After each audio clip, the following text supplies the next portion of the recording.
Welcome to the Grifball Community Podcast, covering all your Grifball needs. And now, your hosts for the Grifball Community Podcast, Pinhead Larry and RageMoreNerd. Yo, what's up, everybody? Welcome to the Grifball Community Podcast, where we discuss all things cringy and all things Grifball. I'm your host, Pinhead Larry 24 from GrifballHub.com, and I'm here with my co-hosts, RageMoreNerd and PoisonxPoptart.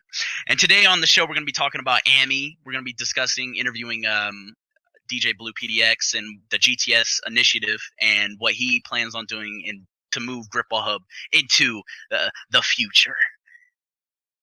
So as my cringy fellow once said, Avianch, let's talk about Ammy. So we're going to be talking about Ammy today and what the standings are. And we're going to talk about some of the hot topics, the hot teams right now. We're going to be talking about the legendaries. We're going to be talking about the underrated, the Aftershocks, and pretty much all the good teams that are kind of hot right now. And I'm here with Rage. So who do you guys think is the best team? Like, I know there's records, and the records kind of show who the best team is and kind of, who has the best record. But who, in your honest hearts, do you guys think is the best team? Personally, I think it's Legendary. No bias here. Underrated. Aftershock, no bias either. Bad intentions, obviously. Man, okay, you know what? Let's stop the shenanigans. Legendary's the best team in the league right now. They're currently 10-0. They got 40 net goals. They're pretty much just killing it. Who's on that team? You got Lord Ray and Noplex, Nobody's. Sobriety, and I'm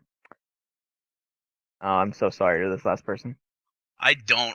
No, They have a full. They have. Jester, Juke, Oh, A4, and Smokey. They've all played at least 4 games, so they're Yeah. utilizing their entire roster, and they're See, all positive on the season. Yeah, see, that's what makes like Legendary and Lord Ray as a captain so unique, is that I played with Ray before. I played with him on an Ammy season, and one thing I do gotta say about Ray is he loves to play everyone, and the fact that he's 10-0 playing like Smokey, Smokey's not a bad player by any means, but like he's still winning with all of his different rosters. I think they're like just everybody on that roster is like more than solid. Like just any of those players going on like a team would like be an improvement to a lot of rosters. Like, Yeah, even it really Smoke, is. against Smokey, he's only played 4 games. So, I haven't really seen a lot, like a whole lot of them. But like him going on some like Defiance or something would like upgrade. I mean, I'm not big on stats. I'm very well known as someone who does not like to look at stats to talk about players. But like Smokey, I've never played with Smokey. I don't know him that well at all. But he's played 4 games. He was the 2nd draft pick, and he's going even on the season. He's got a couple goals here. He's got some carrier kills, so he's not just a throwaway draft pick. He's in the game. He's holding his own, and he's contributing. And I think that's a lot of the other teams in Ammy can't say that about their 3rd or 4th players. Yeah, honestly though, like let's not beat around the bush. The real powerhouses are basically the seniors in high school playing middle school football, and that's Lord Ray and Noplex, who are just pretty much bullying everybody in the league. They really don't care. They're shoving kids in lockers. They're reckless. No, That's just stop. That's the thing. Is just like honestly, like you could put anybody with Ray and Noplex at this point. Like I think it'd be the same result. They'd still be undefeated right now. Well, and let's be honest, if there had been enough slots in Pro, most likely they wouldn't have gone to Ammy. Yeah. I mean, if there was just a redo in Pro, they would have gone. If like people just had a little bit more sense, they would have gone Pro. Oh hell yeah! I definitely would have told Rage, don't you put that 20 on Snipe Down. We're getting Ray. I ain't dealing with Snipe Down. Yo, Snipe Down, he's trash. I don't care. Nobody expected Ray to be like just. Yeah. Well, no, because he's EU, and the EU players are typically, they're wild cards. Like Kirsty came over a few seasons back, and she was like the best tank in EU for pretty much forever, and can't really adjust because it's a connection thing. I mean, she's But always here's done Ray. pretty solid though. Like, Yeah, but she's not what Ray's doing right now. no, with yeah, no. 25 goals and with KD of like 1.4. He's got like Reigns 1.4 KD and Pinhead's goal total by himself in Ammy. It's pretty crazy what he's doing right now, despite being across the pond. Yeah. Kind of doesn't show it here. We're gonna go into the next team.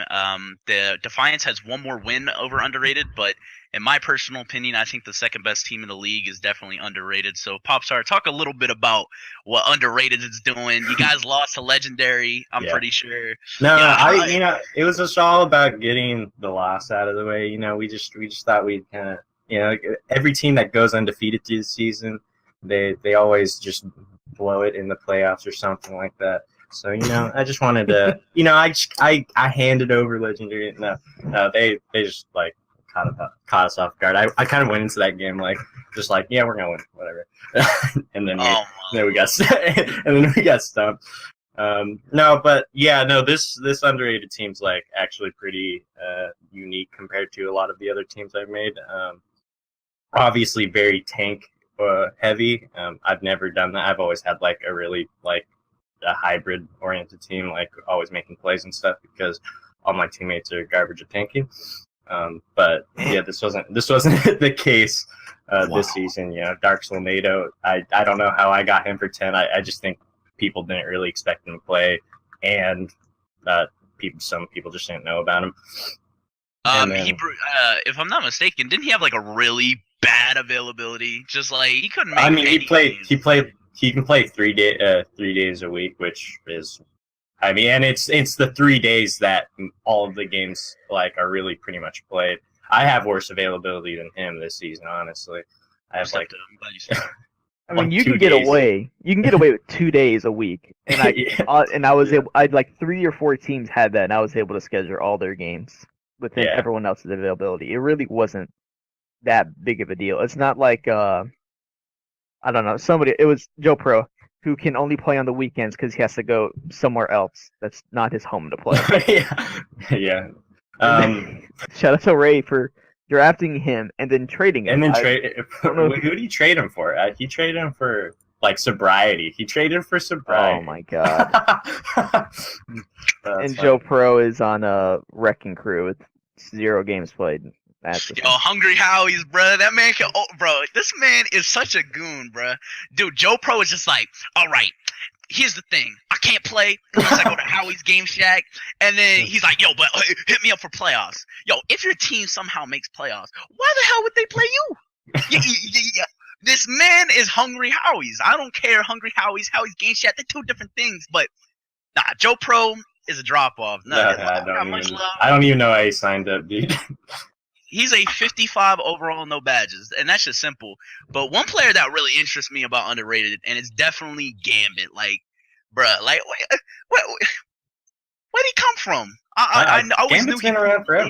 I know he's been around. He's flown under the radar, and he's just adjusted to the slides so well. Yeah, I always knew who he was, but he's plus 147. That's for especially a team like you guys. That's crazy. Yeah, I wasn't expecting that. Pretty much as soon as I decided to be captain, I was like, oh, I'm going to team up with Gambit. No, because I've been playing with him for, since my 3rd season, since he started playing. So, yeah, no, that was, no. Yeah, I even debated, trying to steal Godly away from Retrograder, but, I don't know, Gambit's just, we got the super chemistry going on. I was pretty surprised. I was really surprised at how high your CCV ended up being because no one knows him like Gambit. His gamer tag is that Wimpy Deer unless he changed it. But I think that he's back to being Gambit again. Okay, well it was Wimpy Deer when bidding came around. He changed his gamer tag once a week. Yeah, and I wasn't sure what the effect would be on people who were doing CCV. If they would know who he was. I'm hoping they would. Otherwise, I'd kind of. I was hearing rumors. I was hearing rumors that my CCV was going to be 300 or something like that. I was like, oh god, no. No, maybe, but then Ray and Noplex were pretty up there, and PD and Taz, although that may have kind of come back to bite them pretty good. No, it didn't. I helped PD with bidding, and I kind of saved him with the Ricardo pick, so he's not doing too bad with that low CCV or that high CCV he had. So he's not terrible. It didn't matter for me. I ended up spending 30 credits overall, so really. Yeah.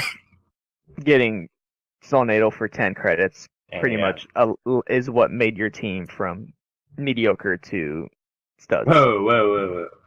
I mean, I don't know. Pop-Tart got that young Ammy Ace backpack, man. Yeah, man. Don't disrespect my boy Pop-Tart, bro. not disrespecting him. I'm giving Dark Tornado some love here. The guy's tearing it up.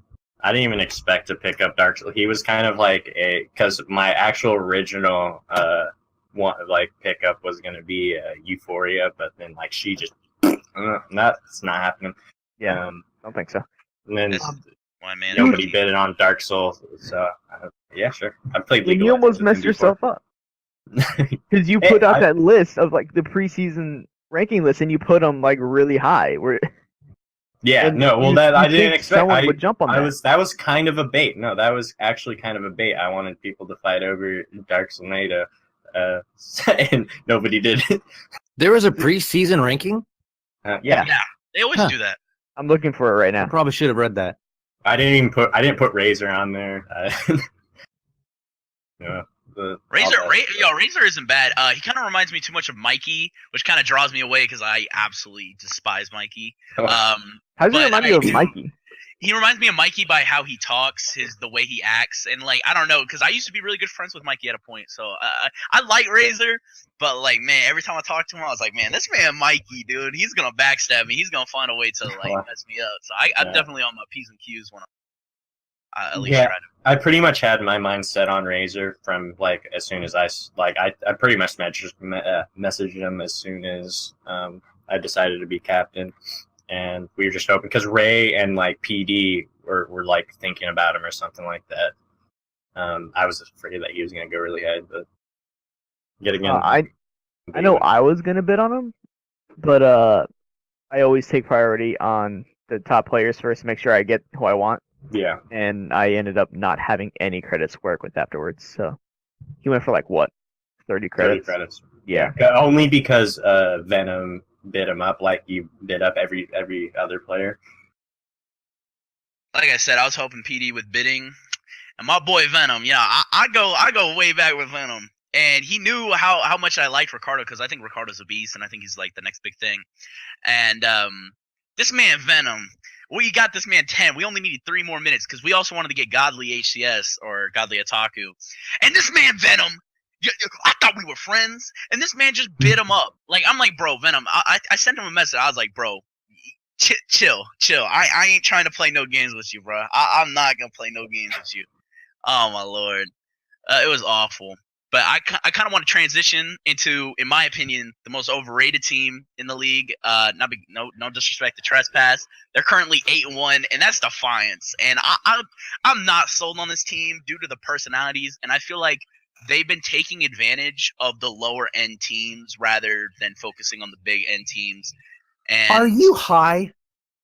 I'm not high, and I agree to an extent. Well, Okay. I'll let you go. I'll let you go first on that then. me or DJ. I don't know. DJ sounds heated up. DJ sounds heated up right now. All right. So here's the deal with Defiance. Defiance walked in with a completely absurd lineup. And I'm not saying that derogatorily. I'm simply saying that it is, in fact, an absurd lineup, especially given the characters that are on that team. You've got Inhumane Relic, who's kind of all over the place. You've got Rice, who is also kind of all over the place. You've got Trespass, the nicest Canadian on our entire in the entire league right now. Actually, just our only Canadian in the league right now, really. Actually, it's a lie. We have several. Not the point. The point being, Trespass has never captained before. This like he just kind of got thrown into it, and he's one of our producers for the show. So you add all that in, that they became the ultimate underdog team, and they walked back in and have literally just gone in every single time swinging hard, and they have walked out with wins. Not wins because they just destroyed people, wins because of smart plays. Smart plays, strategic plays, whether they were accidental or not, the way they came out, at least on stream, were fantastic. So I am sold on this team by accident, just completely by accident. You got to think about the teams they face and the teams they have yet to face, though. That's it. can be a component in things. Yeah, because the other two very clear top teams, underrated and legendary, they have not played legendary yet, and they got 5-1 by underrated. Yeah. And I mean, the rest of the teams are. I mean, the only other competing team potentially, I think, is going to be Hyperdrive. Aftershock, Otherwise, the rest. if they get if they bring out either Euphoria and if they have those two players and then whatever two other. Yeah, subs or something. we'll get to what's happening to my team. Yeah, we'll see. But yeah, I just want to point this out. I scored on that team. I scored the fact that I can score a goal on that team means that everybody on that team needs to retire. Talking to my team? What? I don't know whoever I scored the goal on. I was too busy screaming up and down and jumping. That was Hyperdrive. Oh, was Hyperdrive? Okay, yeah. So there we go. Anyway, what you're doing right now, the Hyperdrive, Hyperdrive is a dead horse, man. You know what you did? Instead of putting the horse out of its misery, you know what? It's not even dead. It's bleeding out. You could have put it out of its misery, but you're just kicking it right now. Right. Bro. And do you know who? But do you know who's not bleeding out though? Is Defiance. I think they're proving themselves. I'll tell you. No, here's the thing. Defiance is gonna self-destruct, and here's why. Okay, I am not sold on Inhumane Relic. Inhumane Relic is a Ammy Rain that doesn't talk in games. He plays his music, and if it's not anything outside that little bubble radar and anything that's not in front of him goes right past him. He's not a communicator. He's overrated. I think he's a good player, and I feel like he could be a lot more, but if you don't communicate in games, there's only a certain level you can go. Relic, in my opinion, is just never going to get better if he just refuses to communicate in games. And we've talked to him because I played with him before. I played with him on OTY and GGL because my friend Venom wanted me to come on. And one thing I do got a problem with Relic is that he refuses. He's like, nah, I do better when I'm listening to music. And that's like, bro, I don't care. If you're not communicating, you're not going to get better because it's huge. You look at competitive in anything. Communication is so key. You look at pro Halo players. They communicate. Communication is so key. And then you got all the best teams in Trespass is kind of he's a new captain. He's still learning the kinks. I'm very impressed by Trespass. Trespass has surprised me the most. Like, I thought this man was a drop off going into the season. This man's plus 44, stats aren't everything, but he's done a really great job. He's got saved. Trespass is way better of a player. I think he complains too much, but this is coming, the pot calling the kettle black, man. I'm a complainer, so I relate to him. And then, Puppies, I'm sold on Puppies. Puppies is the saving grace. And I want to talk about mainly Rice. And I think Rice could be a really great player. Don't get me wrong. I think he's a solid runner, and he does have a lot of beams. Kind of runs a lot like Venom does. But the problem with Rice is his situational awareness. He plays the same. If he's 4-0 down or 5 up 4, or 4 up 5, or I can't even speak. What? I don't even know what I'm saying at this point. But Rice loves to run away from his tanks. He does not. He's not a team player runner, and that's huge. Like, that's so terrible. Like, he'll go on the wall hop. If you're on the side wall hops 90% of the time, say goodbye, coach. You ain't gonna do anything. And they got exposed. Defiance is gonna take advantage of a lot of the lower end teams, but the higher end teams, they're gonna give them a hard time because this team is. They are all over the place.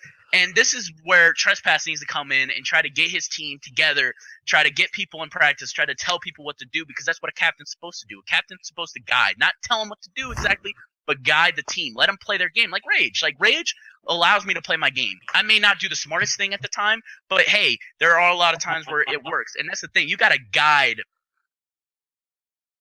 You got to tell them don't do that. Like, we're down. We need to play a certain way, and if he can't do that now, the postseason is going to look awful. It's going to be shorter than a Disney Channel short, man. That's all I can say. So can I just ask one question about that? Because you bring up everything that you said was completely accurate and totally right. So what you're telling me is that this team has gone 8-1 with only 3 of their players communicating. Imagine what could happen if they had all 4. Just saying. No, exactly. Yeah, that's where I agree to an extent, is where I think they have like all of the right tools. They have but they just aren't using them to like the greatest the greatest. They haven't reached their potential. They haven't reached. They have a lot of way to go, and I think they can be a really great team. Just like, there's just some really key components that they're missing that I think they need to fix before they like actually go to the next level. See, I think the thing is because they have a lot of really good tools, like you said, but I feel like they're gonna end up losing in playoffs because they really are an Ammy team that is suffering from Ammy problems. If you look at Legendary or Underrated, there's a lot of people on those teams that have pro experience and have been in Ammy playoffs before. Defiance has Trespass and Rice, very relatively new players. They don't have any of that playoff experience, and I think that's gonna end up to bite them. Like this is a breakout season for a lot of them, getting them known that there's potential in them, but they're gonna lose because the other teams have that playoff experience. They're more well-rounded players, and they can fill in the holes in the team that this team's not gonna be able to do yet. See, I feel like this is a perfect segue to talk about another team, and that's Hyperdrive, because that's how I feel about Taz. Like, Taz, okay, people have been asking me why I don't get Taz as a sub, because One Hit Wonders has had a lot of subs, and the thing about Taz is that he's a good player in Ammy, but he lacks those pro qualities, and I feel like that's what this team is. Defiance is dominant, but they lack pro quality, and that's communication, awareness, and obviously teamwork. I mean, you can kill as many people as you want, you can go as positive as you want, but that's not going to win you games. Teamwork is going to win you games, and if you can't work as a team, Relic, then you say goodbye. Like, you're going against Underrated, you're going against Legendary. It's pretty much looking very bad, because Ray, despite Ray not being looked at as like one of the best players at the beginning of the season, bro, he's been playing since Halo 3. He is a very experienced player, and you cannot, and that's the problem with Perfect Demise on Hyperdrive, is that he's not taking Ray serious. He was never taking Ray serious, it felt like, and that bit him in the ass. I mean, it's just simple. If you don't take Legendary serious, and you don't take Underrated seriously enough to try to get better and learn how to be a better team, then just why are you even playing? You're just gonna lose, and you're not planning on getting better as a team. Stop playing. It's just how I feel. But yeah, because like what you said with Relic. Because you said with Relic, he puts in his music and he says it makes him play better. I don't doubt at all that makes him tank better as an individual, because like I can take my mic off and just ignore everyone and I'll tank better, because you can just go tunnel vision, you'll go more positive. It is what it is. But he's not going to be able to just dominate teams as one player. As an individual tank, he's not going to beat Legendary or Underrated that way, because they're all teams filled with really good tanks. So you have to find other ways to win, and you will never do that if you're not communicating. So actually, everybody has their. Oh, good. That's actually a thing I kind of did last season, but I guess I did it in a somewhat better way. It's like at the beginning of the season, since everybody was new, I kind of like was doing all the shot calling, I was doing all the communication for the team at first, but then like once I got Retrograder into more of a communication role, since he's running the ball a lot, he's shot calling. I started to just like pretty much ignore everything, go mass positive, tank teams over. And everybody's got their thing that makes them comfortable, that helps them shine. If I'm not giggling and laughing in a game, then I tend to do worse. If it's a high stress or high tense situation and there's just people yelling, getting angry, I will play worse than if I'm just goofing off, and then I will play much better. Yeah. So everyone does have their thing, but at the same time, maybe Relic, because of his lack of communication and he wants to be comfortable, maybe leagues aren't his thing. I mean, I know he likes to play in leagues, but if you're just that type of player that doesn't want to work as a team and you just want to listen to music and kind of play your own thing, play customs. Play because you want to enjoy it. And I don't have a problem with what Bad Intentions are doing. You guys are having fun. That's the thing. If you set an objective, you're gonna try to accomplish it, and is to just play better individually and not work as a team, then you're gonna accomplish that. Relic is gonna accomplish what he's trying to do, and that's play better as an individual. But if he wants to set an objective to actually win a championship, he needs to he needs to start communicating. He needs to start playing as a team player, because individuals don't win games, and that's just the fact of it. Just because you got you know, all the big names in the world doesn't mean anything. It's chemistry. And I know everyone will bring up, oh yeah, the dream team of, you know, whatever year of 90s, whatever. But they have chemistry, and they learned how to play as a team and not just go based off individual skill, like the 2004 Olympic team in basketball. You know, they had a lot of good individuals, but if you're playing with a bunch of people who just want to individually do good and not play like a team, and that's not going to win you games. And that's just how I feel about Relic. And honestly, that's I feel like that's all that needs to be said about Defiance. And now I feel like we should go to the fourth best record in the league, the circus of teams, the wackiness of teams. Hyperdrive, with their 4-2, and this team is just all over. They're all over the place. It's looking just. It's like when you walk into like a family-owned business and there's nobody running it. It runs itself. These guys are just looking. It's not looking good for Hyperdrive unless they make the certain adjustments to become a better team. That's just how I feel. Yeah, I don't really know what's going on. Like when we played him, like I was honestly expecting like a pretty like close, because like the Defiance game was actually like, even though it was a 5-1 game, it took us a while. It was kind of like back and forth, like in possession a lot, but like the Hyperdrive game was just like I think Taz was lagging a lot. It wasn't like, but like I don't know, Taz was like lagging all over the place. But I feel that's kind of been the usual as of late.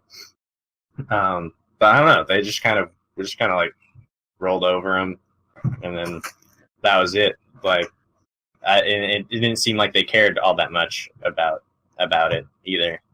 I don't know. Well, they had that 2-week skipping of games where they didn't play anything because I think it was Ricardo who was out of the country, and PD specifically told me, "Can you make the schedule this way?" Said I don't have to do it. Reschedule. It's like, yeah, sure, no problem. But going into that break, I think they only played like 2 games against teams at the bottom of the standings, so they didn't really go anywhere. So then they come back into like week 4. And they might as well have been a team straight out of bidding, because they weren't really practicing together. People like to say PD doesn't get on to practice. I don't know. I haven't been in customs as much as I'd like to. But the one time I did, PD and Taz, they kind of got into it with each other. And it's kind of like running a business with your family. It can either work out really well, or it can just burn to the ground from the inside out. And all the things that Hyperdrive had going for them in the middle of the season, at the beginning of the season, PD as an elite Ammy tank, Taz as an elite playmaker, and then Ricardo and Krypton as kind of up-and-coming players. 3 of the 4 things aren't really happening. PD dropped the neg 20 bomb. His KD is even on the season. Taz has that mindset of, I need to do everything when I have the ball. And I mean, I think the only thing going right now is Ricardo, because I think that guy. I think he has a really great feel for the game. I was really impressed a few times I played him. But the keys to this team are PD and Taz, and they're just not working out together right now. Yeah, I played with PD multiple times, and one thing, I like PD better as a player, because as a captain, he doesn't know how to handle certain players, like especially because I've never had a good captain up until Rage, I would say. And honestly, seeing how Rage captains, like, you know, I'll bitch, I'll complain, I'll say anything I want at the time. But Rage knows how to kind of deal with it. But like Taz is like me. He's a lot like me as a player. He's kind of where I was Notorious last season, kind of just thinking that he needs to do everything himself because his team's not supporting him. And it's definitely like PD just needs to know how to handle Taz. Like, I know how to handle Taz. I know how to like keep him calm. Like, you got to keep him involved. And big problem on the team, and I'm going to tell you why this team isn't going to be that successful, and it's Krypton. PD, I told PD, I was like, yo, Krypton is like a bad relic. He's like an awful relic, like an individual. Like, he never talks in games. He does his own thing. He's like, I mean, I understand if you're an Ammy and you want to do your own thing, and you're like a me or a Puppies in his first Ammy season, and you just want to go out and start killing people, and you're actually winning games. But Krypton, is such a detriment to this team because he doesn't talk. He just wants to kill people. He wants to kill his own team, and he's just not doing good. And this frustrates Taz because Taz works better with pros, and playing with this team that's very inexperienced is definitely a struggle. You know, he's definitely, a lot of these guys are newer players, and they're trying to break out. And honestly, I feel like this season's kind of just going to be a stepping stone for people like Taz and Ricardo. And I don't feel like much is going to come out of the Hyperdrive season except for a lost season and just moving forward, because I feel like this is just going to be an experience season for Taz, and it's just going to make Taz a better player. And I feel like that's really going to be the only benefit of the Hyperdrive season. But that's just me. Yeah, I'm like, if they like maybe, I guess, care a little bit more, like maybe if they like start practicing and stuff. I mean, I don't know. I still think they'll be like, you know, one of the top teams. But like right now, for me, even like just like on my rankings, like they're just kind of generally number 4 for most people. Like I don't know. Like I see them kind of dropping. Like if like once they start playing against some of the other teams, like even like Aftershock, I think Aftershock could be well ahead of them. Yeah, it's just one of those things in the standings. You've got the teams that got everything together, Legendary, Underrated, and Defiance. And then I have like Hyperdrive and Aftershock as teams with very high potential on the rosters. But it's just, they've got issues they need to work on. But I don't see any of the other teams below them having enough player talent on there to pass them up. So like those are like the dark horse teams going into playoffs. If they get it together, they could upset somebody. But as they are now, that's just not going to happen. Yeah, definitely. Hyperdrive is just, man. I don't know, especially with Taz and his attitude. And their attitudes are in the wrong place. Like, PD's attitude is like, oh, it's okay if we lose. And Taz's attitude is, you know, we shouldn't have to try against bad teams. We should already win. And, like, their attitudes just, it's the same reason why Aftershock, I feel, doesn't work for me. It's just their attitudes just don't mesh well, and it's just like you got a quiet guy, you got a guy who doesn't want no confrontation, and just kind of wants to be passive all the time, and then you got PD who kind of just wants to be done with it, and then you got Taz who wants to win, but like he's just so angry and he has misplaced energy on the season, and that's so bad. And I love Taz to death, but he really does lack personality in his game, and I feel like he lacks a lot of attitude, like positive attitude, because even though I'm a complainer and I'll rage after a game, I'll admit it, I'm not, that's no secret, but I'll be positive. If we're up, I'll be like, yo, let's get hyped. You know, we're on a roll. We're gonna start trying to win, and then, you know, if we win, I'm hyped. I feel on top of the world. I'll talk all the talk I can, and, you know, just hype myself up for the next game. But like Taz has misplaced energy. He needs to start, you know, focusing on winning and kind of just getting his team back on the right track. I don't know. That's so weird. Like when I played with him on Underrated like a couple seasons ago, that was him exactly. Like I don't know. Taz was like a really like super positive player like all the time. Like I just like he was always pretty upbeat and like I don't know. I guess I missed something. Sometimes you just need someone else to feed off of. Like I know it's a big deal for Pinhead and Venom. They feed off each other and they give each other good energy. I don't know who else on that team Taz can do that with. It's kind of just him there. Like in the Pro Amby season, it with me, him, Noplex, and Sko, it could work with us. You know, the personalities match, but there's nothing here, and it really does affect him. He feels like he's alone on the court. He feels he has to punch everything and go for all these plays, and sometimes it works. It's not going to work against the top teams, and it's just going to drag him down. I mean, they have actually some really important matchups going into Week 6, though, against Defiance and Aftershock, though. So I think those games actually will really show, like, because it's actually one team ranked ahead of them and then one team ranked behind them. I think come Monday, that'll be huge. So the next teams I want to talk about now, they're currently tied on records. There's actually a 3-way tie, I guess. I mean, I don't know how we're determining it by losses or wins, but we got 3 teams. We got Aftershock, we got Zero Gravity, and we got Secret Society. 2 of those 3 are manager teams, and I really want to talk about Aftershock because Aftershock, there's only one player on Aftershock right now that I think has any potential of succeeding in the pro environment. But she needs to start making certain adjustments to her game that will send her over the edge, and that's Euphoria. I've commentated one of Aftershock's games, and one thing I gotta say about Euphoria is that she's a really smart player. She can run a little bit, and she can tank. She can tank like no other, and she has really good defensive ability. But I feel like she should try to learn how to run a little bit more and start stepping into herself and start playing like a different player, because like tanking can only get you so far. And I feel like she's uncomfortable with the ball, and that's bad. Like, you need to start feeling more comfortable with the ball, and you need to start taking control and start playing like a or developed player. And I feel like if she learned how to play like a more developed player, because I see signs of Solace in her. Like, I played against Solace a lot in Halo 4, and she kind of reminds me of Solace, except more slidey and all over the place, I should say.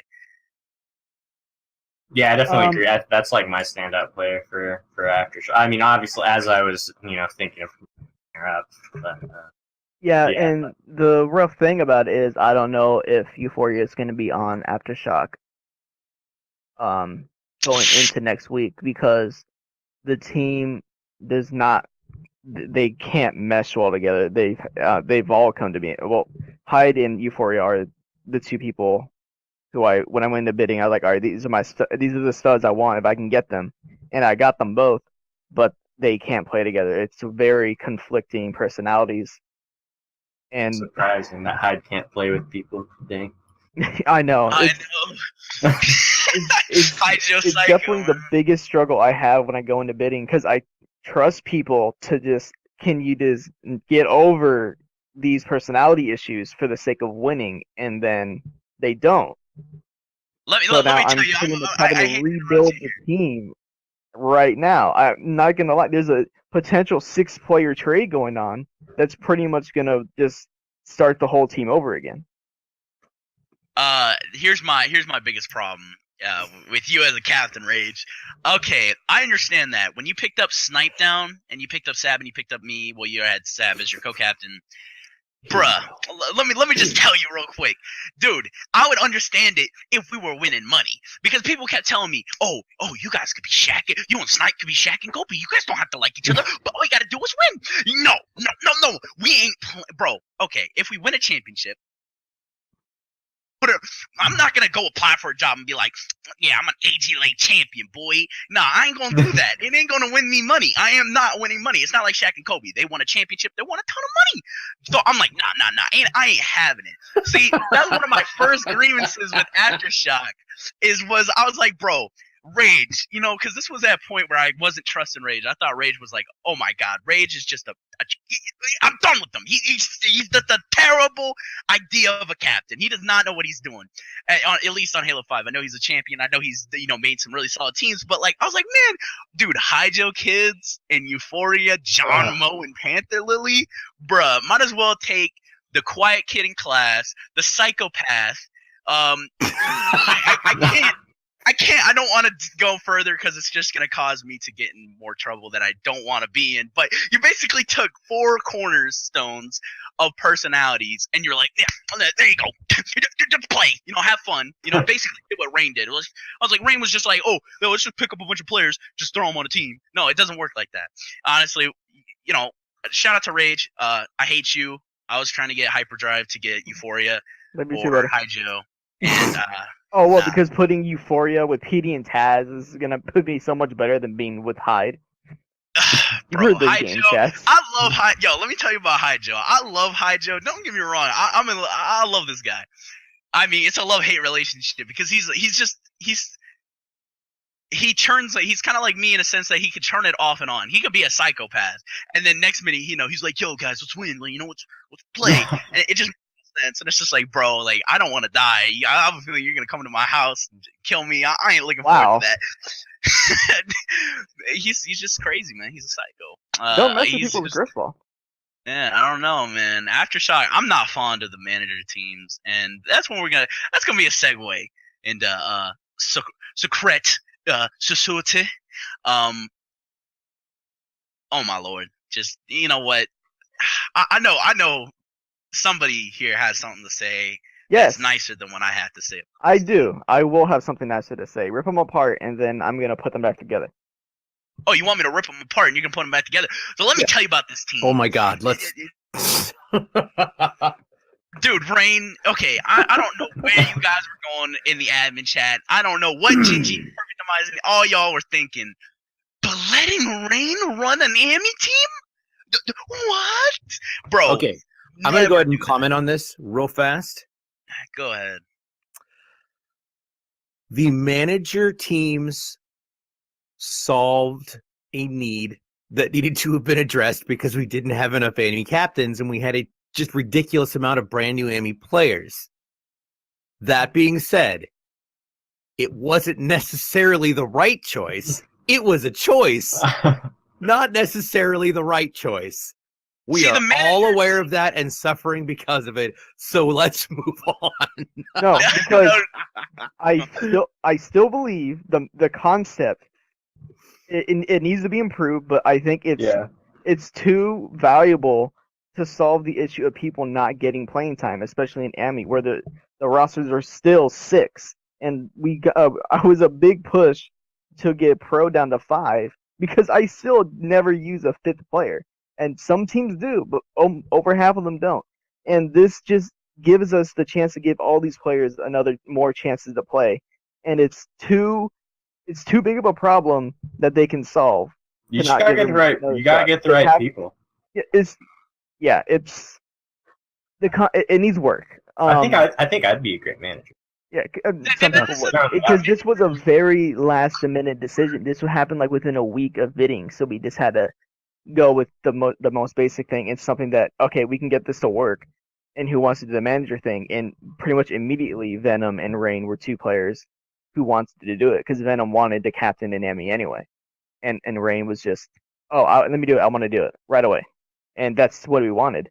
And the ultimate goal for me, for the managers, was I don't care what the managers do, because what I want to have happen is someone on those teams say, you know what, I can step up and I can be the captain, and that's perfect because not only does it pretty much it makes another team, but it's another captain that's someone who might apply for next season, to the point where we won't need managers anymore because we need more captains, and that's always going to be a problem. So instead of just begging people to be captains, kind of set the situation so they can just want to do it themselves. And it kind of worked. Players were really quick to want to be the captains, but then Fiery Motive was one of those players. Fire Motive. And then Euphoria stepped up immediately, but was not the best situation for her to do it. I think Euphoria could have been a great captain. I think she still can be a great captain, but she had one of the hardest players in Ammy to be the captain of, and it kind of set her up to fail at that part. Being a new captain to Hydro Kids can't be that easy. I mean, I think you have to really be prepared. I think you have to be prepared for that. Yeah, there was I set her up to fail there, but I am 100% committed to fixing the manager thing and giving it another shot next season if we need it. I'm not gonna have managers just for the sake of trying it. If we don't need it, I'm not gonna do it because it's an emergency testing out of the GTS as well. Yes. Yeah. So Pinhead Lair is gonna destroy Society. Yeah. Oh yeah. Secret Society. Let me just tell you real quick about a Fiery Motive, man. This this man is like, here we go, the wackiest man bro. Like you'll talk to him in party chat and you'll be like, man, this guy got his stuff together. But if you ask him to run anything, if you ask him, you tell Fiery Motive, you're gonna be the leader. You're gonna be the leader of this custom. Then, like, next thing you know, you're chilling, and this describes basically how he was as a captain too. So this correlates. So basically, how he is as a captain is how he is as a custom game manager. So he'll start up a custom game. It's midnight. AGLA Pro slide, or whatever, slide, no slide, whatever, whatever, normal. And then next thing you know, out of nowhere, you show up on this map, it's raining, and every time you get a kill, a thunderbolt start going through. You see people flying everywhere, and that's how he is as a captain. He's just he shouldn't have been a captain. So you're saying he's like the Thor, but Thor who's spastic? No, he's like 420. It's like if Zeus was having a psychopath. seizure. Someone has to make the tag Thor 2-0. It's Thor 2-0. Oh, jeez. Bro, Fiery Motive is that man, dude. Fiery is that man because, dude, and honestly, I'm not going to dog on Fiery. I'm not going to dog on Steezy. I'm not going to dog on anybody on that team. The person who is responsible for that team's Oh, shit. is Rain. Bro, this is the manager captains do work. What Venom was trying to do, Venom kind of picked up some odd players like War Hero, Mungo. Yeah, we're not going to get into that yet. Isn't that OTY? OTY, but with the backups playing. So Rain, the manager system was supposed to be a pro player getting an Ammy team and helping them. Like Venom did that. Venom was working with Wolverine. He was making her a better player. And she is a great player. She's a great Ammy player. But Rain was just like, you know what? I just bought some land, bruh. I'm just going to throw some horses and some cows here. Yo, I'm just going to have this land right here. I don't care. And then he just ran away from the land, put some cows and horses. And you're like, yo, cows and horses, do your thing. You can't just buy a piece of land and then just have a farm. Nah, he basically that's all he did. He bought the land, was like, fuck this team, I don't care about it. And that's what he did. And it shows. Like, this team is just like Fiery Moto's the captain. Now Steezy Gunman's the captain. Now freaking Dope on Dope's the captain. I don't know. This team, just Secret Society just did not work. We're It apparently fell apart. streaming Secret Society tonight. Oh, my Lord. Secrets, you know what? Like I said, Apparently. Well, no, I don't because know. that's the thing. Bring it back together. It is. They were back together. In the process of trying to change my team, and Fiery Mode of rage quitting again because that trade didn't go through, the original version of it. Cutthroat took over the team as captain. They traded for Dirty Murder from Bad Intentions, Yes. and they have their They have their 4 players. They know what they're gonna do, and they're ready to play. And Fiery Motive has come back. No, when I say come back, he's like, he wants to play, I guess. I don't know. I don't think he will. I don't think Cutthroat wants to deal with it anymore. And that's totally within his right as the acting captain now. Because Reigns pretty much doesn't care anymore. But that team's ready. It's as ready as they're going to be. I honestly, as much as the bad things you want to say about Secret Society, I actually like looking at the roster. Like, it's like, I think Cutthroat can be a pretty good leader. I wasn't sure if he was going to really be around, but the fact that he took over the captain position, like, actually really gives me a lot of confidence. But like, you have a lot of like, even without Fiery Motive, like, all the players on the team like are really I like all those players. I mean, like, Speedy's probably like for me, but like Deathmaster, Dirty Murder, like, I like those players a lot. I think they have a lot of potential. And the fact I want to explain why I traded Dirty Murder to that team. Just so we're all in this, so everybody understands, the Secret Society was having issues, serious morale issues, player reliability issues, and obviously a little bit of the crazy cray, which is now benched apparently. I don't know, but Dirty Murder is a super competitive player, and he's also really skilled and very, very focused, which, as you guys can tell, is not Bad Intentions thing. And I knew that if Cutthroat was going to end up in charge and Dirty Murder was there, and I didn't realize that Cutthroat was going to be in charge when I traded him because I just wanted them to have a solid player. And now with Cutthroat there, I think Secret Society is going to be a force to be reckoned with. I think they have potential. Like, I'm not going out there and saying they're going to be like top team or anything, but like, I think they could do. We'll see what happens, but I think they like could actually be like a good, real top team. Not like, so what you're saying about real top teams here, like above Hyperdrive. That's what I mean. Like, take the 4th spot. Like, the potential. Like, that's just like, they're at a really low point right now, but I think they could get to a higher point. If you want to talk about a team that has a lot of potential, and I think if they were a little bit more tank heavy, and their pro qualities of this team, I would like to talk about Zero Gravity, which is the other team that we would like to talk about. For honestly, I kind of want this to be the last team we talk about because the rest is just like there's nothing to really be said about the rest of the teams because 2-7, 0-8, 0-4, 0-7 is nothing to be really talked about. So Zero Gravity, I really like this team. I like Godly HES. I like Retrograder. I like Miss Meow. Verity, not too fond of him, but he has potential. He has a lot of quality. And so, what do you guys think about him as a player? Verity's kind of like he's hit or miss. Like I think he has some moments of greatness, like just like as a runner, and I don't know, like he subbed for us like last season like twice, and he played really well, like. And then he never played well for his team, though, which is, like, unfortunate. And it's, like, this season, I don't know. It's just, like, I'm not seeing the whole... I think he's definitely a weak link in the team. Yeah, definitely. What I would like to say about Zero Gravity is Godly Otaku. I am such a fan of this kid. I do like how he's able to make plays, and he does... He makes it happen. He doesn't try to force it, kind of like Verity does. But his team, I can't say enough good things about Godly. Yeah, he's definitely probably on the lower end. I would say probably like the most pro caliber player in Ammy. He's definitely a top 10 player in my eyes. I think he is pretty good in the right system. Yeah, actually, you go.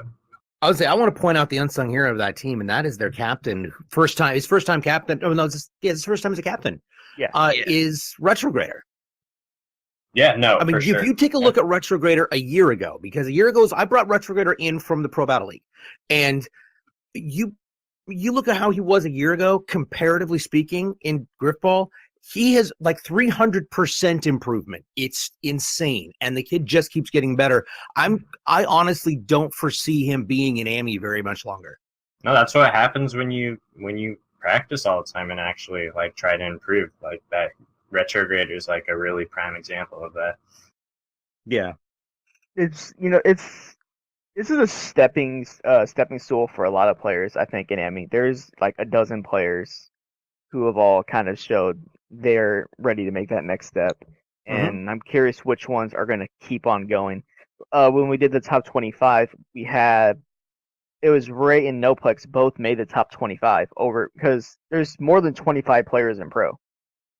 So Ray and Noplex, again, surpassed a good portion of the pro players. And we had a lot of other Ammy players, Pop-Tart, Dark Solnado, PD, Gambit, Hydro Kids, Rice, Runner Puppies, and Ricardo, and Godly Otaku. They all were on someone's top 25 at one point or another. People saying, I would rather have these guys than about a dozen players in pro. And I would like to point out that I made it to everybody's bottom 25 players in Ammy and pro. So, because I'm awesome. These are consistent. No, what I was going to say about Godly, though, is actually the reason I picked him, like, the sole reason I picked him up last season is actually because he reminded me of Taz, like back when I picked Taz up. Like he just had like the same kind of style, but like he even had like the same attitude back when I picked him up. Just like he's a like really like not only is he just like make plays all around, like he's just like a really fun person to play with and very positive attitude, which like helps teams so much, especially Ammy teams. Yeah, and with Retrograder being as surgically clinical as he is when he's playing, I mean, yeah, he can get a little intense at times, but he's very methodical and very, just very strategic in how he goes about what he does. And I think that augments what's happening with Godly Otaku. No, yeah, I think like Godly's he was kind of not rough last season, but like I get he's kind of rough, but like in this season, I feel he's kind of a little bit more refined. Really, I think just Verity needs to like step up for Zero Gravity, and then it's easy for them. Yo, shout out the band from Drake and Josh, Zero Gravity. I think that's all we had to really say about Ammy, and we can move on to as Ava would say. Let's talk about pro. So, Pretty good I ad don't know what impression. to that, man. It is. I mean, I'm not biased at all when we start talking about pro, but we're number one. Man, see, I hate to be that type of person to say this, but man, I don't know. Vital Sign's kind of got our number a little bit, so What do you mean? We're 1-1. We're 1-2, That doesn't count. Sav didn't play. bro. We They play still- Vital Sign when they don't have rain, and then we'll count it, and then we'll be sure we'll be even. Whoa, no, dude. Sav not making a game is like. I would say. Is I that mean, but the it's hard point to is say. you're missing the key to everything working. Coming up next, Good Pig, Bad Panda, featuring Piggies and RageMoreNerd. Hey everybody, Rage here, and we are going to start another segment of Good Pig and Bad Panda. Here with me today, of course, is... Me, Piggies, hello. Yes, hello Piggies. Alright, so the last segment of Good Pig and Bad Panda that we did was on the team Pro Run, who was at the bottom of the standings at 2-8. And I told you all the reasons why they weren't going to make playoffs, and so far, those have all been true because they are 2-9, and I'm writing them off. I don't care what Good Piggy says. So this time around, we're going to go a little bit further up the standings, and we are going to dissect Impulse this season.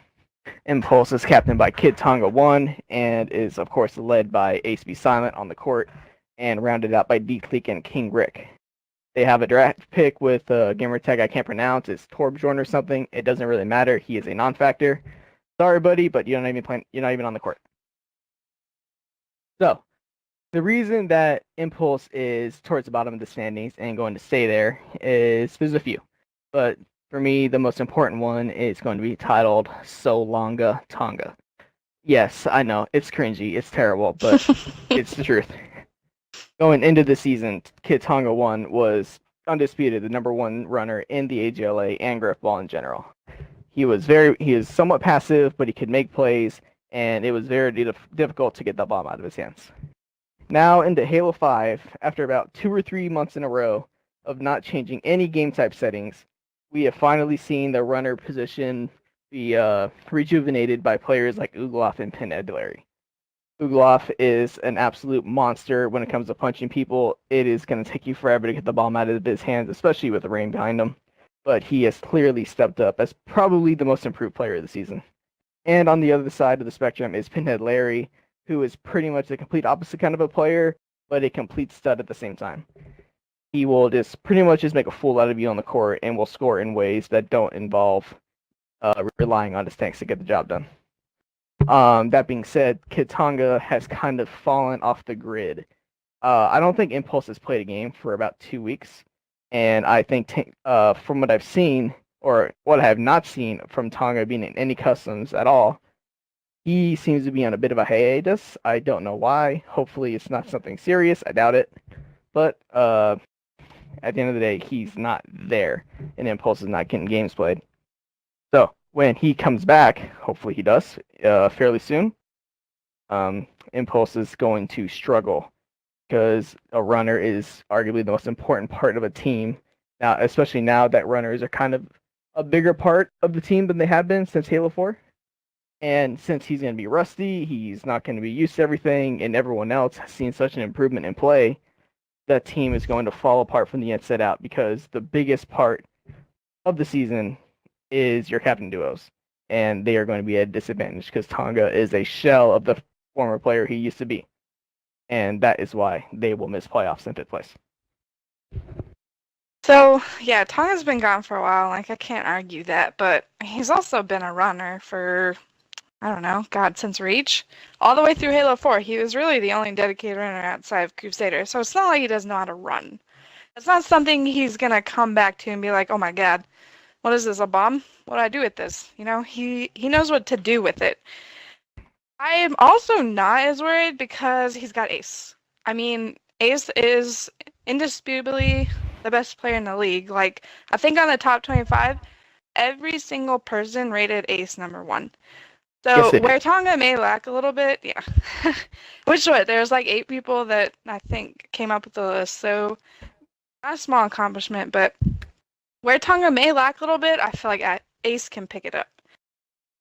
I mean, I don't know. I just have a lot of faith in Tonga to be able to do what he's always done in Grifball, which is run. I mean, I know you mentioned Ugloff and Pinhead Larry, which you're right. They're very good. But Tonga doesn't have a playstyle that's like theirs. He has a playstyle that fits very well with Ace. It's passive. He doesn't go for punches, and with the thrust mechanic, he's very good at juking, which really you don't get rusty at. So I have a lot of faith in Tonga to be able to come back and pick it up again. Okay, so it sounds like, from what I got out of that, you have a lot more faith in Ace than you do Tonga. So, kind of rolling into my next point.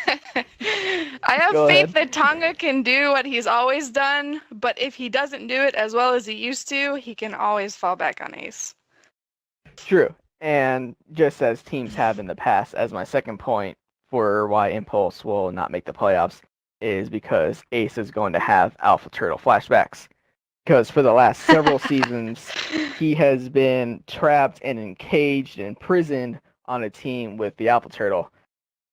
And what was that, like 4 seasons in a row? I don't know. It's been a lot, but they have yet to make it out of the first round because the teams devolve into this kind of a formation where there is Ace leading the charge, and then everyone else is kind of trailing behind because that's pretty much what it is. If Tonga is not going to be able to be online and pretty much be the star runner that we are used to, this team is going to become another Alpha Turtle team on a retroactive, where it's just Ace doing all the work and King Rick, D-Cleek, and Tonga trying to help him out. Not that they aren't capable players, they absolutely are. But in a league where we have duos like Tariq and Galvanator and Rain and Nets, there is a bit of a... You have to be able to tank people, not just to tank them in, but just to be able to hold your tanking line and survive. And I think King Rick and D-Cleek are great players, but they are far from star tanks, Tonga as well.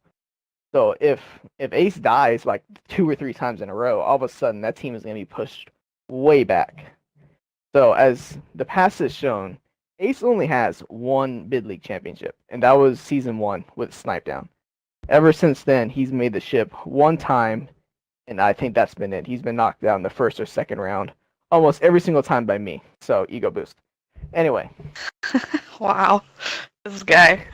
The team is essentially Ace and friends, and that has not worked in the past, and it will certainly not work this season. Okay, I'm gonna start off my piece with just reminding RageMoreNerd that the one time Ace did win a ship, it was against him, and RageMoreNerd lost 8-1 and 9-0. So I'm just gonna plug that one in there for fun. I won the next season. Yeah, because I carried you. Anyway. No, we won the next season. Moving on. The thing about Ace, so I know you're saying that it's sort of like Alpha Turtle, but the difference here is Ace did not start in the bid pool. He got to start the season with a playmaker. I don't care if you say Tonga's rusty or whatever, but in the past, Tonga's been a playmaker. He's a good runner.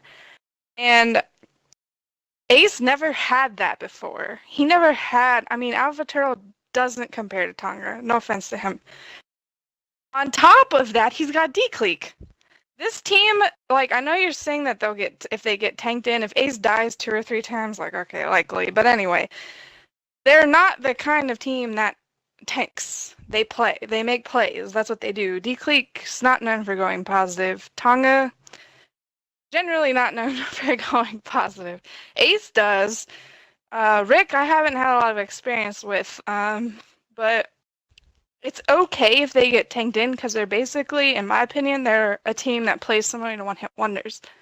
They don't really worry about getting kills. They worry about making plays. So that's why it's not quite the same as when Ace got picked up by Alpha Turtle for 6 seasons in a row.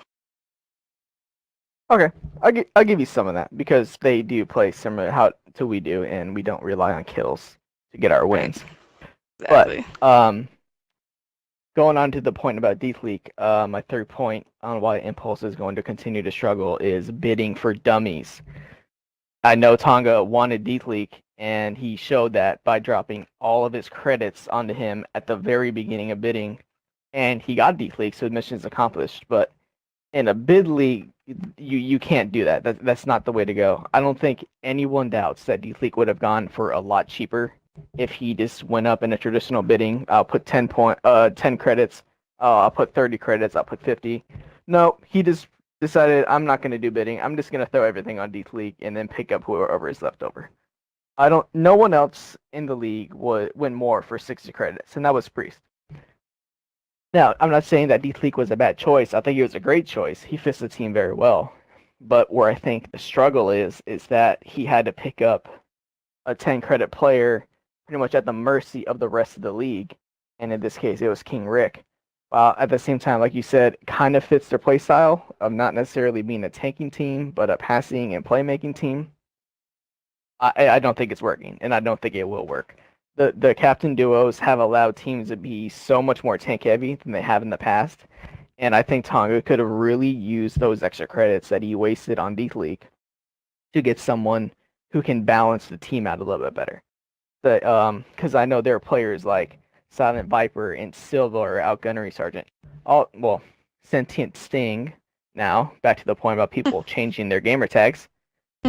But I think there are better options that he could have provided himself with other than going all in on the playmaking and no tanking kind of route and being really dependent on Ace to pretty much carry the tanking line.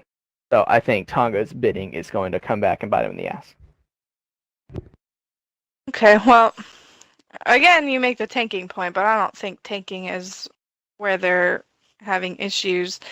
I know you brought up King Rick. Well, I'm going to say this about him right now. One of the times that I was doing analysis on the stream, it was for Impulse. And after we got off the stream, and I don't remember what I was doing. I think I was watching Netflix. Anyway, King Rick invited me to a party. So I joined. I didn't know what he wanted. And he asked me, he said, hey, can you watch my game. Can you give me some tips? What did you see? What do you think I need to improve upon? That to me says a lot because, okay, he's identified he's got some problems. He's going to work on them. And players like that always impress me because, first of all, there's some egos in this league. Not everyone can sit down and say, okay, I'm not doing this right. I need to work on this. So King Rick's practicing. I have faith in him. As for D-League going for so much, I know that he said that Tonga could have gotten him for 80, but just dropped the whole, 50, because I think 50 is the most you can put on a player. He just went ahead and dropped 50. Well, so Tonga or D-League got bid up to 70, and instead of just putting 10 on, or I'm sorry, D-League got bid up to 70. Instead of just putting 10 on D-League, Tonga put 50. So it bumped him up to 120? No, he was 80. I think he just straight up dropped all his credits on him. Can you do that? You could. Sorry. Yeah, we got rid of that 50 credit rule. Okay, so it doesn't matter. It was really quick, regardless of how it happened. So I know D-League said Tonga probably could have gotten him for less, but Tonga's experience. D-League's really good. Like, there's no doubt in my mind about that. To me, he's worth a lot. I think he fits that playstyle really, really well. I think the problem is Rick's struggling a little bit, but like I said, Rick knows what he's doing wrong, and he's working on it. So I have faith in Rick, and I think that once Tonga comes back from wherever he may be, and once Rick gets some more experience under his belt with the no slide game type and just getting into his rhythm, I think that they'll be a lot better off than they are right now. Okay. We have our viewpoints. I think that's fair. I think we both made some really good points, and I guess we will just wait and see. They've rescheduled a lot of games in the last couple of weeks, so the next 2 weeks they should probably play anywhere between like 4 and 6 games. So yeah. I guess we'll just have to see what happens. Yeah, they rescheduled with us this week. So, Impulse, this is my reputation on the line. So, let's get to it, boys. Okay. Before we go, where do you predict they will end up in the standings? Wow. Who Well- are they going to pass up? Who are they going to? Are you talking about for next week? Like, where are they going to be next week? No, I just mean like in general, at the end of the season. General? Yeah. At the Who end of the is the season? team that they will pass up to make playoffs? I think they'll be number 4. I think because that's where they're at right now, if I'm not mistaken. I think they're tied with Next Dimension. I could be wrong. I think they will be the 4th team in playoffs. Just because I don't think Tonga will come back anytime soon, but I think once he does, that's when they'll start picking it up again. But I think they'll get in over, Pro Run and I don't know. I don't know who the 5th team's gonna be. I'll be honest with you. Pro's so balanced this season, but I do think that they will be number 4. Okay, she's How on the you? team, so she couldn't say it, but she thinks that it's going to be high reserve in 5th place. Wow, man. Anyway, I'll give your call me team some out. credit. I'll give your team some credit. I think Impulse is going to be in 5th place. They'll finish above Pro Run, but I think fundamentally they just have some holes in the team that most others do not, and that's going to be their downfall. Anyway, we will wait and see. And if you guys have different opinions, let us know. I will ignore you if you're trying to tell me my opinion is wrong. Piggies will probably be a lot nicer about it. But anyway, that's another segment of Good Pig and Bad Panda. See you next time when we go over the next team, which will probably be Next Dimension. And now back to the show.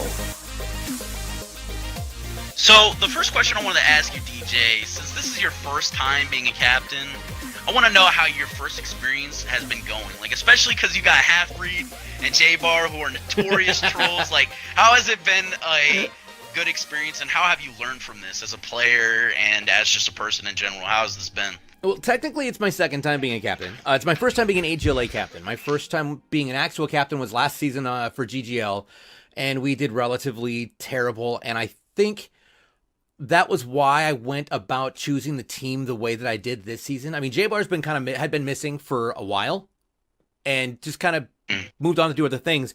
And I built my team last season around in the same way that that TG Revenge built the Bad Intentions team the season that we won the championships. So it was all about fun, and he accidentally built a team that won. But it was intended on this. He planned on it being his last season to be a captain. So he's like, I want to play with all the people that I have fun with, and those fun people happened to just, our chemistry just put us into the championship, and we won. So that's how I did. That's how I went about reforming Bad Intentions since I took back in my alma mater and did my thing. I wanted to do that. So the first person I thought of that always makes me laugh, and we always seem to make each other laugh, is J-Bar. And of course, you can't get J-Bar without Half-Breed, and Half-Breed won't go and play for anybody without J-Bar. Which is why I knew during bidding that if Half-Breed, because Taco and I ended up in a bit of a bidding war for Half-Breed, and Taco kept bidding him up, and I finally sent Taco a message that if you think that you're going to get him to play for you, you have fun with that, and I stopped bidding on him. And Taco sat there on 130 credits for a minute. And I waited until Taco was down to had 150. And then I bid my extra 20. And I jumped, instead of bidding just 10, I jumped him up 20 to 150. And I knew Taco couldn't outbid me at that point. So that's how I got Half-Breed. And I knew I needed Half-Breed, because if I didn't have Half-Breed, I wouldn't have the combo. And the three of us, granted, have not had the most successful traditionally successful season, but it's because our goal wasn't to win games. Our goal was to make goals, and I will say that we have successfully scored, I want to say 6, 7, 8. No, we've got 8 goals. Our goal was 5 goals for the season. We've got 8, so we're exceeding our expectations right now. So in my opinion, we are totally winning. Yeah. Honestly, it's a video game, so that's the main objective in a video game, is to have fun. And I don't think there's a person out in the world that has more fun than you do. You make dying fun. So, you know, I'm glad you're actually having a great season this season. Oh, yeah. Another thing I wanted to talk about is you're kind of the driver. You're kind of like now the owner of GrifballHub. I mean, yeah, sure, is Goose is kind of a, you know, still a big part of it and all that stuff, but you're kind of like the driver. You're the community leader. You're kind of like directing it in a new direction. And I just wanted to ask, what are your goals, and has it been overwhelming taking on such a task? Yeah, so I just so we're all clear. I am not an owner. Goose and Cal are still the owners of the hub, and it's kind of like a race car franchise. They own the car, and right now I'm kind of driving it. You're right. Overwhelming, yeah. For the last two, actually, since AGLA started, since before AGLA started, it just became a larger and larger task because things happen and people I mentioned this in the community update that I did for us when we launched the GTS, and that was talking about the fact that things had to change, things had to evolve. We had Goose and Cal started a family, and that happened right after RTX last year, and Mur and Allie got married, and Sam got a new job and moved across the country, and Taco's graduating, and Sonic's graduating, and everybody's doing the things in life that they're supposed to be doing, and it's amazing, and it's great, and they've got to continue progressing. I mean, that's part of life. We're all going to eventually grow out of whatever it is that we're doing and have to move on to the next stage, and this is that time for them, and they've kept the leagues going for nearly a decade. So as I started to step into their shoes, I noticed that holy crap, there's a lot that goes on behind the scenes that I never even fathomed was a thing. I wake up in the morning at usually 8 o'clock, and because East Coasters are 3 hours ahead, I've got 3 hours worth of messages and emails all ready to go through.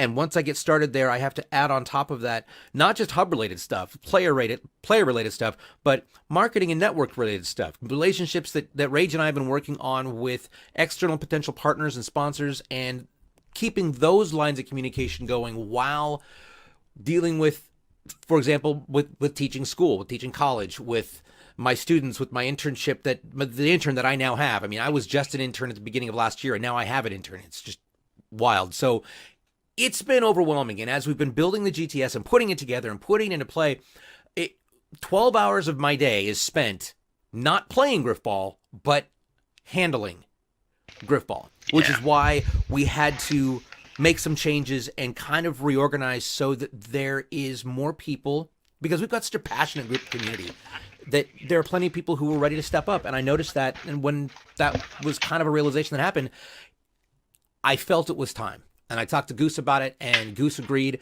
and Rage has helped me a ton in getting this organized, and I had a lot of good counseling from Snickerdoodle, from Sam, and from Alley Cat. And with all of that input and support, I think we successfully managed to stumble onto something that is going to launch us into our next stage. Yeah, so talk about the GTS a little bit, because that has been, kind of like the hot topic in Grifball. And what are your plans with GTS? What is GTS all about? And I know you discussed it in a nice paper, but for the people who are listening now, what are you trying to accomplish with GTS? What is GTS in a bummy kind of sense of it, the most rawest form of what it is? Well, see, this is where I'm having to learn to balance that beam of professionalism versus realism, because I was very professional in my write-up. And this is a podcast. This is our flagship podcast now, and the GTS, honestly, and I know you know this, but maybe people don't. The GTS happened because all of a sudden, you and PD were having a conversation, and it was a late night. It was like 2 o'clock in the morning. We're playing ball with a bunch of people, and you two were just going back and forth about something. And all of a sudden, what you guys said on a completely different level that I don't even think you realized jolted this idea in my head, and I went, holy crap. I don't know if you remember, but I said, holy crap, I know how to fix it. I know what to do. And that's what launched it. So the GTS is because, as we've all heard and remember, there were a lot of people who constantly said the same things. They were constantly, I guess I can say this in the show since we're the ones making it. People were kind of bitching and moaning constantly about the same things, game type and problems, and you're just telling them how it is. Yeah, the leadership isn't listening, or that we've been talking about the same thing and nobody's done anything. We've complained about the same thing and nobody's done anything. And I just kept noticing this happen, and no matter what I said, I couldn't get these people to calm down. And so when I stepped back from the situation and looked at it, I realized the only reason they're saying this, not saying nobody likes to just, complain and moan. Obviously, there's a reason behind what they're saying. So let's find the reason behind what they're saying. They're not saying it to be mean, to be cruel, to try and destroy the system. These people are passionate about Grifball. Are they passionate in a different way than I am? Probably. But difference is good. I mean, our entire community is based on diversity. We've got people from all over the place. And as soon as I saw it for being that, I realized we've got an opportunity here. So what if I took all these people who had all these observations that were being communicated in many different ways, but weren't necessarily being seen by any one person in the same way? What if I took them and put them all into a group to see what they could accomplish? And as soon as that idea rolled out and I started asking them one by one and explaining to them the entire concept behind what I was wanting to do, every single one of them immediately jumped on board. Without question, without fail, without a, well, I will if this person does. No, it was a yes. Yes, let's do this. Yes, let's do this. Oh my God, I'm so stoked. And it just kind of built. And the more that I put together, the more kind of chances that I took on this, the more people who got involved. And they all were super excited. And I thought, okay, this is obviously the other shoe's going to drop. So I made sure. So I talked to Allie, and Allie was like, listen, let's talk about why you want these specific people involved. And when I explained to her why I wanted each of these people involved, she said, wow, keep going. You need to talk to Goose about this. So I turned around and talked to Goose about this. And Goose loved the idea and she said, well, who's involved? And then I explained to Goose who was involved. And Goose stopped for a second and she says, all right, so why them? And I said, okay, well, here's the deal. And I talked to Goose about each one of the people. And when I was done, Goose said, I've got no problem with this. If you trust them and you feel this is and this is all working out correctly, then you have my full support. Cal was in the background, everything. Like, it was one of those moments where I just thought, oh, wow, this is cool. Great. At which point I had to start organizing and got everybody involved and discovered that we have people in our group that are kind of unsung media wizards that don't even realize what they're doing. And they put together a flagship podcast, for example. That's why you're here. It just one thing after another led to it so that we could come up with the best form of fixing what has been previously questioned by our players. And so to answer your question, the GTS, in a sum up, GTS is a 4-week testing period. It is our ability or way of creating a controlled test environment. We just spent an entire season with a manager system in place that, while was done with the best of intentions, it was needed for the situation that was at hand. Had we had the ability to test that out in a small environment, we would have realized, okay, we got to find another solution because this is going to be a train wreck and a hot mess. And and that's what it turned out to be. And that's nobody's fault, but it's the way that it happened. It's just the way that it is. So we got 2 microcycles, and I call them microcycles because they are 2-week segments. In each 2-week segment, we're going to have a multitude of tests, and those tests are being quantified. And this is where it gets a little complicated. We're having them separated into pairs. So each one's going to be done with, it's going to be a combine with a no slide and slide variant. So everybody has to play both versions of the game. But in each section of each game sequence, there are going to be little things tested and tried out because we've got so many people with so many ideas about what they think would make Grifball wonderful. And previously, the biggest complaint was there were 5 or 6 people making those decisions for the entire community. Well, my thought was, let's fix it. Why can't we let the community do it? The problem is, when UGA was around, they did some testing, and of course it was just the UGA kids who did the testing. And big kudos to them for doing all that testing because it gave us a lot more insight now into what it takes to make a game and the balancing that's required and the counterbalancing that's required. And when you take one thing away, you've got to put something else in extra. And there's shaping that has to be done. I know that sounds really bizarre, but it's the honest to God truth. There's a lot of complexity to making a game, and it's bizarre, but it's beautiful. So in the process of that, I'm gonna use Sharknado for an example. I've said this before. You've heard me say it before. I'm gonna use it for Sharknado. Yeah. Every time somebody says, "Well, your idea is stupid," or "This idea is dumb," that's ridiculous, I urge them to remember one thing. Some idiot in a boardroom years ago said, hey, what if we make a movie with sharks in a tornado? And look at what happened. $200 million in 5 films later, and these people are rich for terrible, horrible movies. But it worked. So your idea can't be that bad, and if it is, who knows? It might be Sharknado. It could fix things I don't know. unexpectedly. GTS is gonna be, 200 million. I mean, Well, that'd be yeah, crazy. but you're right. But you know what I mean. So we're gonna test out everything from boosters, no boosters, thrusters, no thrusters, gravity changes in exchange for potential nerfing of the slide, with slide, without slide, so we can come up with the best possible variant of the game. And I think the first GTS is gonna be the roughest. It's gonna be the hardest because we've got the most changes to test and try out. But the upside is all the members of the community are encouraged to join the GTS and try it out. Because if you're involved, you get to fill out the surveys, and there are going to be just a ridiculous amount of surveys. Because in order to do this, well, my mouth is going dry because I'm talking so much. Okay, so in order to do this, we have to administer the tests in a controlled environment, controlled sequencing. So you're going to play these types of games on this day. Everybody who's here is going to get this. Is going to get the survey. Answer the questions regarding the changes that were made, etc. Great. Take those, put those in a file. Next day, we do the next sequencing.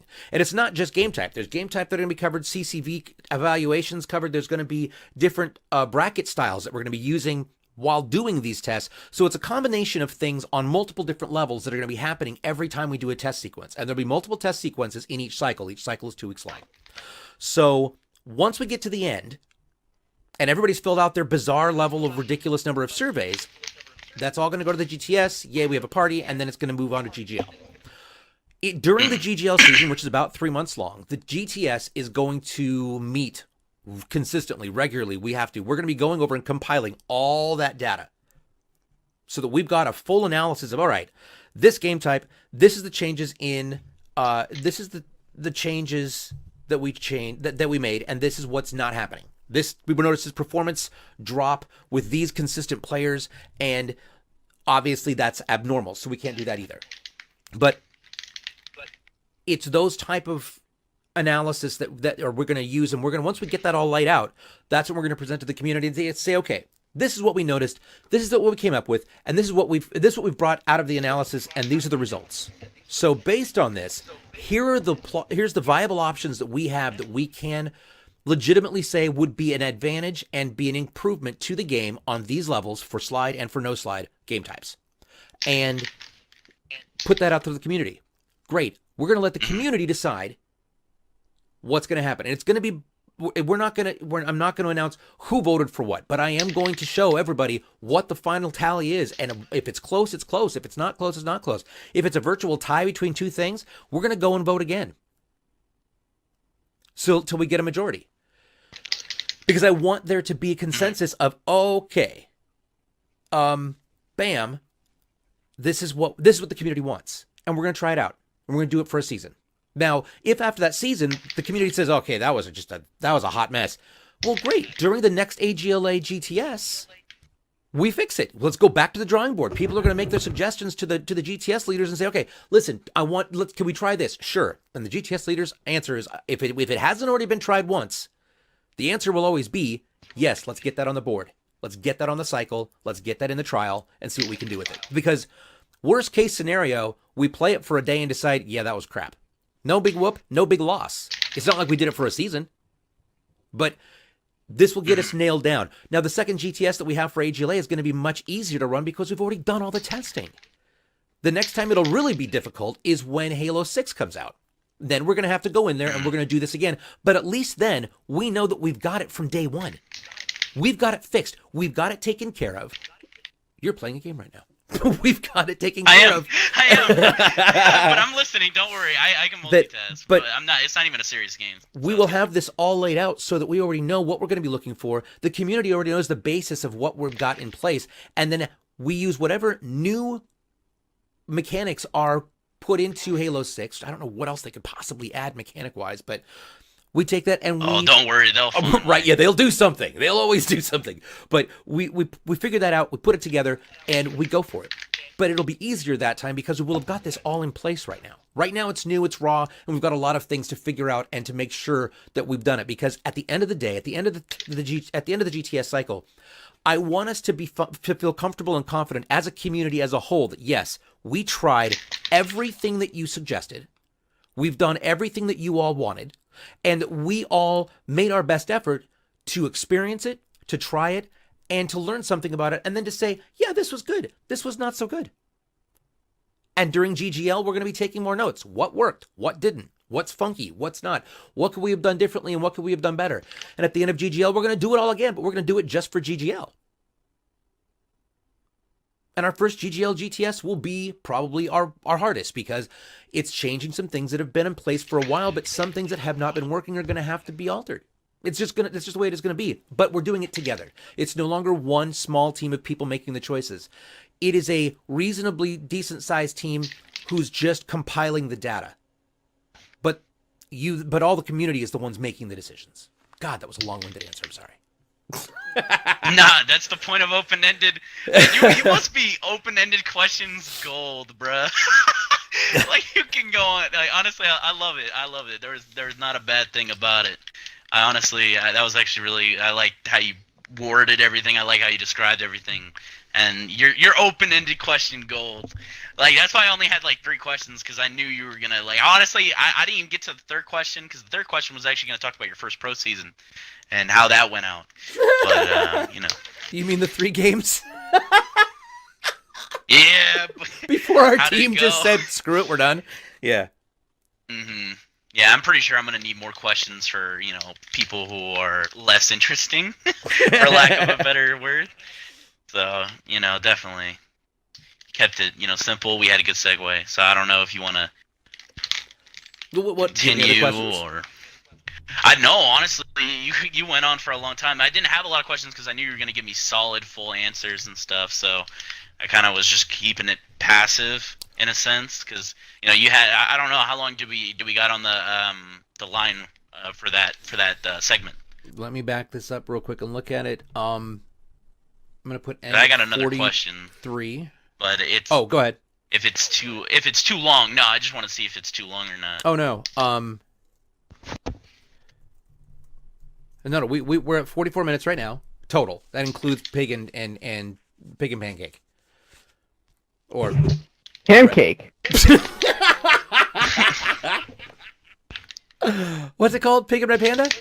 Did I just call you Pancake? Sorry. Good Pig and Bad Panda. There we go. Bad Pancake, man. So you had another question. What's your other question? Because I have a question that I think you should ask as well. The question that I was going to ask was actually, you know, your pro season and how it went down. I didn't know you only played 3 games. I thought it was more complex than that. But I was going to talk about, you know, what was your experience working with Killers Legit and Skittles, and how did you learn from the experience of pro and as a player? And I guess a question I should have instead of in place of that is, as a player going into Halo 5, how have you changed as a player? Because you've kind of always been, you know, a goofy player. Like, you'll still, you know, put the work on some matchmaking kids. Like, you're not like a complete drop off, and, you know, you get a lot of kills, and, you know, you die a lot, but, you know, you still get a lot of kills. But as a person, as a player, how have you feel like you've gotten better? Because I've noticed you've gotten, you know, better. You know, you still hold forward, but, you know, you still, what have you learned as a player in the last 2 seasons, especially after going pro? With Pro Run? Well, so Pro Run was an interesting experience, and Killers will always be a friend of mine. Killers is an incredible player. He's an incredible player with a wonderful sense of humor, and Skittles is insane. I love Skittles because nothing surprises Skittles at all, ever. Which is great. Yeah. But I had a lot to learn when I was in Pro Run, and I don't know. I found it hilarious, and I laugh a lot during games. I'm usually a big joker in games, and I think that pro requires a little more concentration and less hilarity when you're still learning and having to pick up from being the worst player on the team. So I think that was a deficit that I wasn't prepared at that time to handle, and I don't think that Killers realized how far under par I was for a pro player. But as far as Halo 5 changing things, it was new ground. And for whatever reason, the timing changed. My my growth as a player has adjusted over the years. I finally figured out not to sprint into everybody, but I still do hold forward. You're right. But I mean, Gingy hold forward, but you know that's another discussion. I have since Halo 4 and since we left Halo 4, my consistency with regards to tanking by radar has gone through the roof. I probably look at my screen maybe 12 to 15% of the time. Most of the time I'm watching my radar and keeping an eye in the periphery for things that are coming at me, because I base my hammer swings on where I see the dots in the concentric rings on the radar. If we took radar off, I'd be completely screwed. I mean, if you took radar off for anybody, I feel like it would kind of mess them up. Yeah. You know, especially me. So I'm glad that I went back to Ammy after having been in pro. In pro, I got kills. I definitely got some kills, but I died so much that it was impossible for me to be involved in playmaking because I wasn't getting past the half court line. And that's kind of important when it comes to being a pro player. You really have got to be able to negotiate the field and the incoming players in a manner that is going to allow you to bypass constant respawn. In Ammy, that's not so difficult. I mean, you can really split your team up in Ammy and still survive a lot of times, but not in pro. If you've got 4 pro players coming at you, you need everybody in the same arena and as a line. That's why they say a tanking line isn't just, some term. It's something that is used by pro players all over the place for a reason. It's because that's how you get you keep an offensive tanking line from getting inside of inside your goal area, because you're all there. If you're trying to get the ball in, you need all 3 tanks up there running your ball carrier in, because if it's just 1 or 2 and your third one can't get off the spawn line because he's getting either spawn killed or is just not, his talent isn't adjusted enough to compensate for somebody else's sword or hammer yet, then that lack of adaptability takes away from the potential for the team to succeed. And I was that deterrent for Pro Run that season, and it was a learning experience. I mean, it was definitely a learning experience. My God, I have a huge respect for pro players because of the things they can pull off on a field that I can't do yet. I'm getting there, but I can't do it yet. I give some pros now a run for their money periodically, but it's in spurts. It's definitely not a consistent play style. As far as going back to Ammy, I've learned to stop running into everybody. I'm standing still, watching the field, getting a sense of what's happening and who's moving where and in what patterns. Once I started seeing those patterns, things interpreting and what's the word I'm looking for? Predicting where people are going to go has become much easier, which is how I'm getting a lot of the chain kills. So it's become a lot of fun. And with J-Bar and Halfbreed learning the game right alongside me, it's become just 18 different kinds of hilarious. Because we're kind of teaching each other at the same time. They're picking things up because they came from pro. So these guys know the pro moves, concepts, and design, but they're playing at an Ammy level with people who are at an Ammy level, so it makes it a little bit easier for them to adjust to it, and they're not having to go so breakneck try hard, which makes it just that much more fun for us. So, and we have some interesting people on our team. Definitely, especially with J-Bar and Halfbreed. I've been in the community for 2 years, and they've always been just a hoot. Like, I mean, they're not for everybody. They're from New Jersey, and people from New Jersey are not. At least everyone I've met from New Jersey, or they're from upstate, or I thought they were from New Jersey. But I think they're from Jersey, but they live in New York now. Yeah. Oh, okay. Oh, yeah. But upstate New York or anybody from Jersey, I mean, they're not for everybody. For example, Fiery Motive. A lot of people. He's definitely that type of person. They're very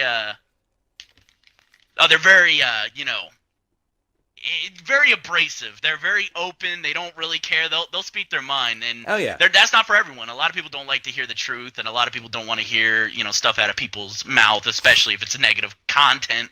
And J-Bar and Halfbreed are the kings of just, in lack of a better term, shitting on people. Well, see, and that's what I like. That's what I think is fun with them, is because I don't have to hold back, and I know.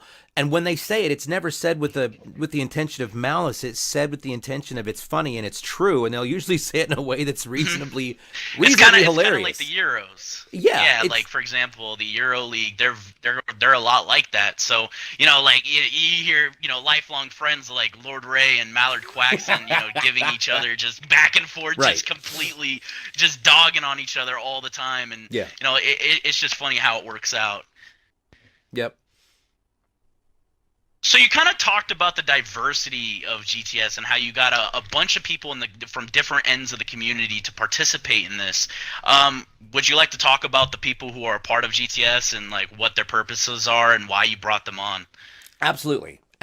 So, and I wanted to save that for this because, having exclusive content for the media is part of the draw for having a podcast. So I'm really hoping that this helps to draw some people to listen, because I think it's important to know why. This is the people who are helping put this together. First of all, every single one of these people has expressed an extraordinary level of passion in the game and have years of experience playing the game long before Halo 5 and in some cases even before Halo 4. And these are people that I've looked up to in the community and have noticed have a good, strong foothold in the community, but in different areas with different cliques. And everybody knows the GrifballHub is full of cliques. We have just a ridiculous amount of cliques in there. And some of these cliques do get along, some of them don't get along. But a lot of them represent a large swath of players. They're, from teams, from team associations and et cetera. So I'm just going to roll down the list and talk about this and why these people were included. So I wanted to grab all the AGLA admins because the AGLA admins have league knowledge that brings an important value with it. So Gingy, PD, and Rage obviously are in here. Now Rage is going to be the new league director, so he is obviously in here with me. He's been like my right hand the entire time. And I'm left-handed. So, but and that's why they're there. And part of just so we're all clear, there's a voting aspect that happens inside of the GTS, so it is still a democratic event. But because I want it to be controlled by the people and make a good faith effort so that people can't say, oh, well, the AGLA admins are in there voting their own way and nobody's going to be able to have any say in it, blah, blah, blah. I said that the AGLA admins this first round, they don't have a vote. They can't vote. I want them there as advisors. They're there for input because they have valid input to give. They have valid opinions to help shape what we test, how we test it, and to be part of the testing process. But I don't want anybody to say, well, these people who are part of the old leadership, they're blah, blah, blah. No, so we took that away. But they still have a voice. And so do the people that they're with. I mean, Gingy, part of World Championship team. He was a second, they were runner-up the year before. And Gingy's been part of, Hybrid Theory and Turquoise Jeep, these guys are freaking phenomenal teams. Oh, yeah, definitely. And so there's a large group of those players that he represents, and he can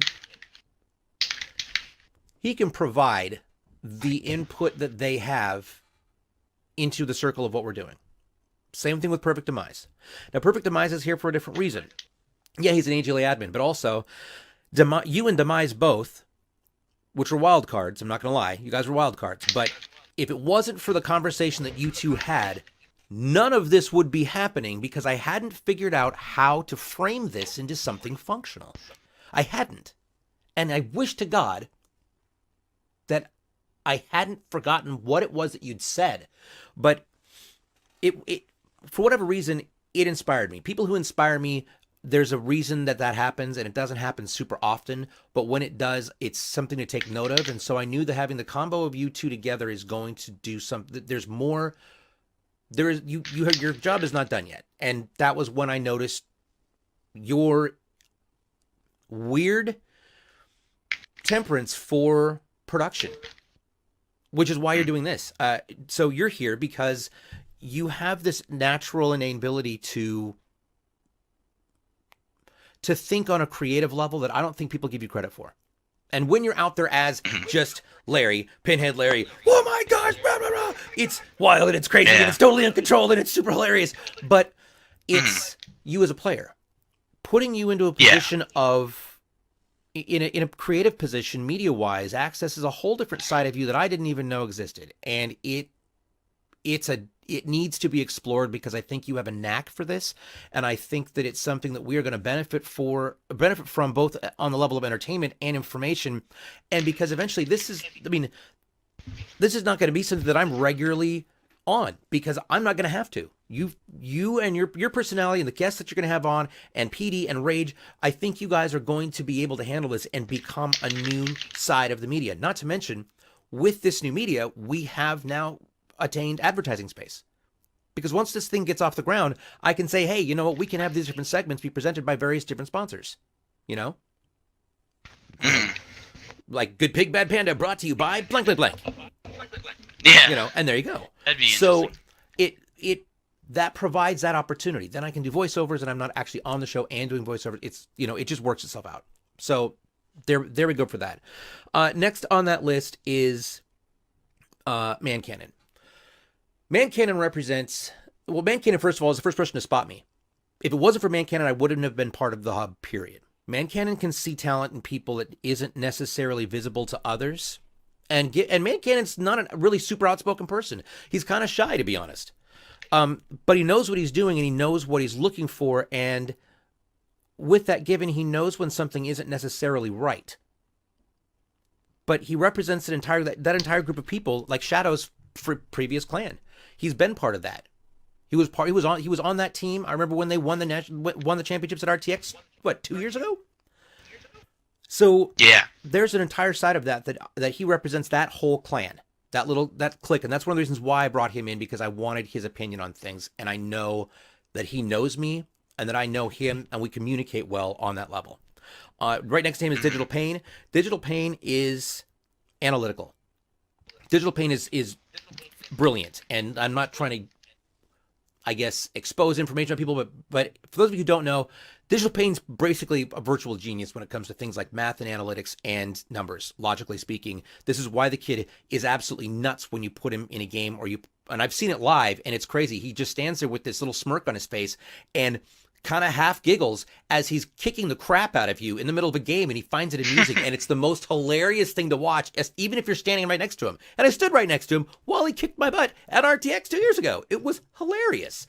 I've never been so entertained losing in my entire life than I was standing next to Digital Pain, watching him kick my butt and knowing that there was nothing I could do about it. But Digital Pain's got knowledge with regards to game testing, and he understands the minutia of the mechanics and the balancing that has to happen in a game when you compensate with one thing versus another. And he's been working with a silent partner, and that's all I'm going to say, a silent partner. Put the pieces together, people.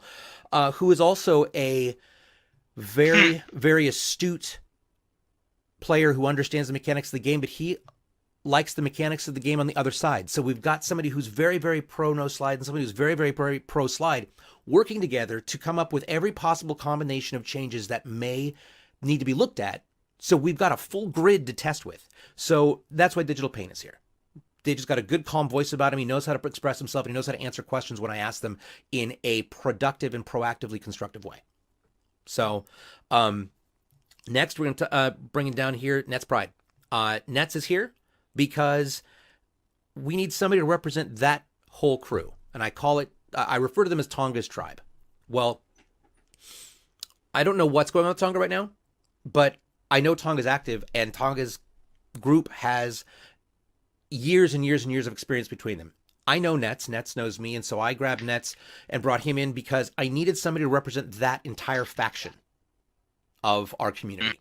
And I wanted to make sure we have a well-rounded representation of everybody, because their opinions, while sometimes are expressed in ways that are a little bit argumentative, can be properly funneled and channeled and phrased by Nets so that it becomes productive, because these guys have been playing for ages. They know things. It's not just they're being cranky old farts. They know things. There's a reason why they're saying what they're saying. Now, is it always correct? No. Everybody's opinion is not correct. That's why it's an opinion. Everybody's opinion is right for them. It doesn't make it right or wrong to the world. It's an opinion, and everybody's is different. But that's why Nets is here, and Nets is really good when it comes to proofreading and things like that. Nets is very articulate and grammatically correct. I had him actually check. He helped me write with the write-up, as did the next person I'm going to talk about, and that is Piggies. So, Bree has been such an extraordinary help and inspiration, and she really helps to set things into a real tone for me. She puts it out there in a real way that gives it foundation and can give me background, and yet also not hesitate to state what she's feeling in the process of what's going on.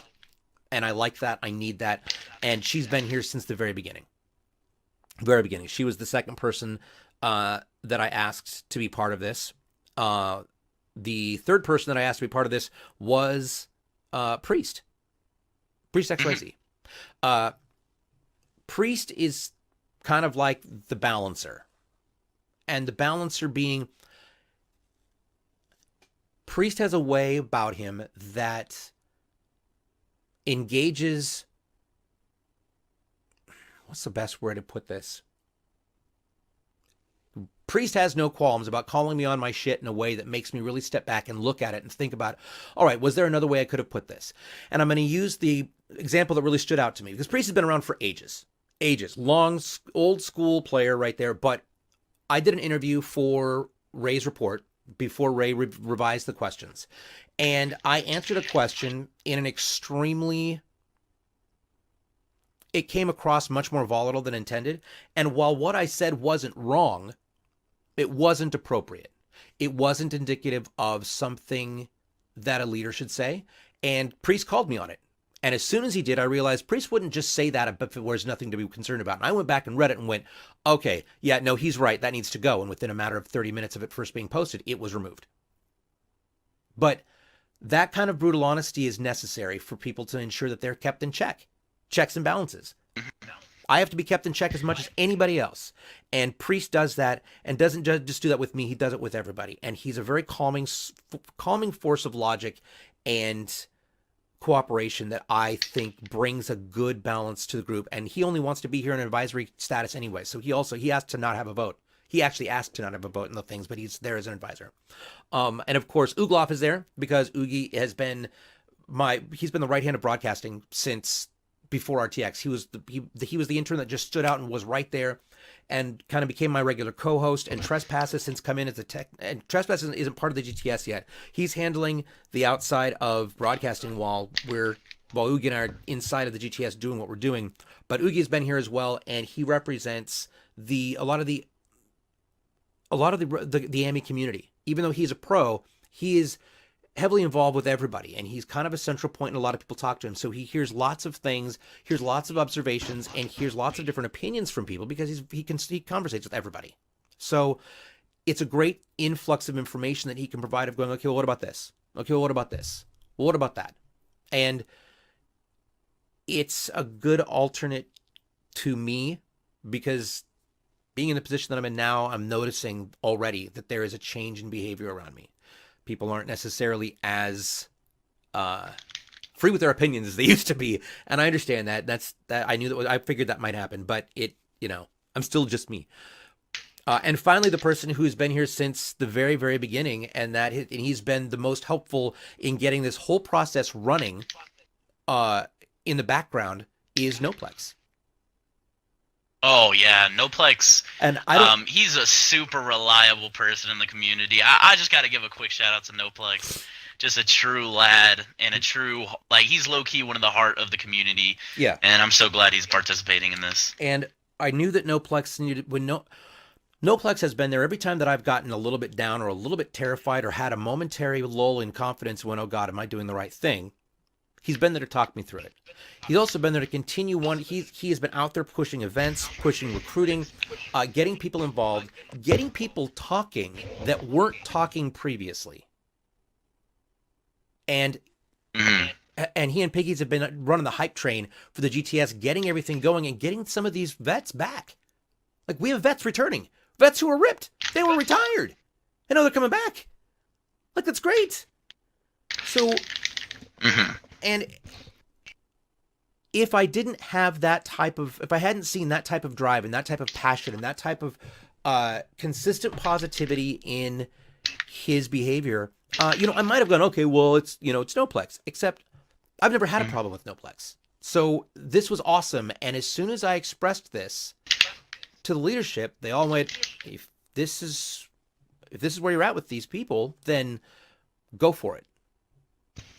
Do it. And that is why they are all here. So to go down that list one more time with everybody who missed part of it or just lost track in me rambling, we've got Digital Pain, myself, Noplex, Oogie. Oh, and Pop-Tart's here. I almost forgot Pop-Tart. He was the most recent addition.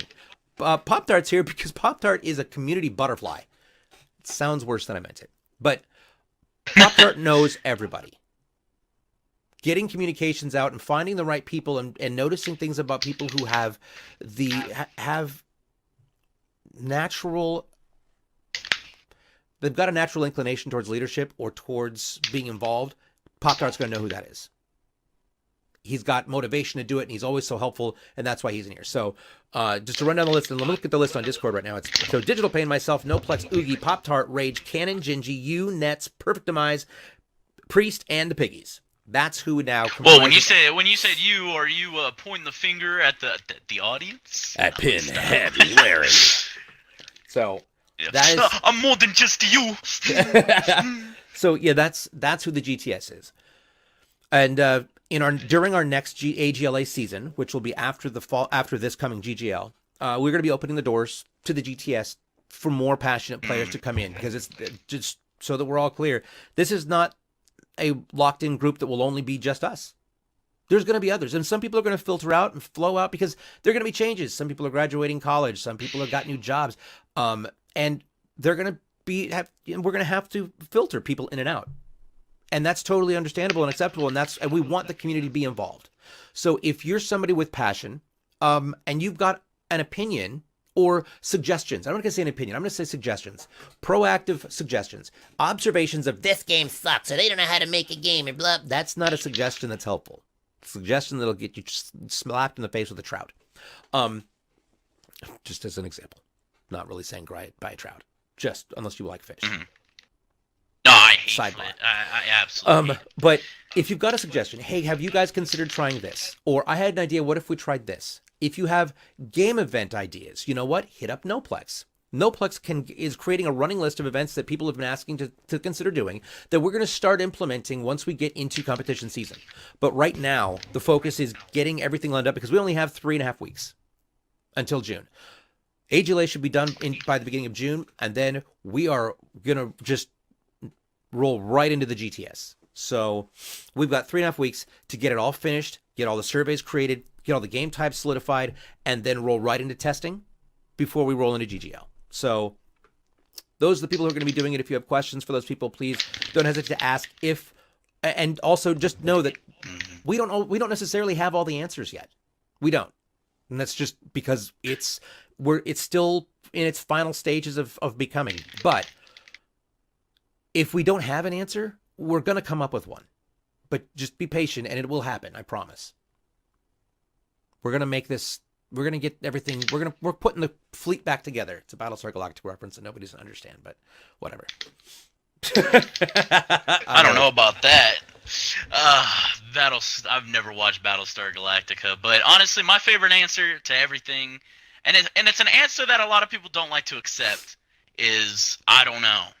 That's my favorite answer to anything, because when you just don't know, there's no point in just beating around the bush and acting like you do know. You don't know. And my answer will always be, I don't know yet. Mm-hmm. It will always be yet, because once I realize that I don't know something, that's the first thing I want to go figure out. I don't like math, but I do like fixing things. So, yeah. And that's it.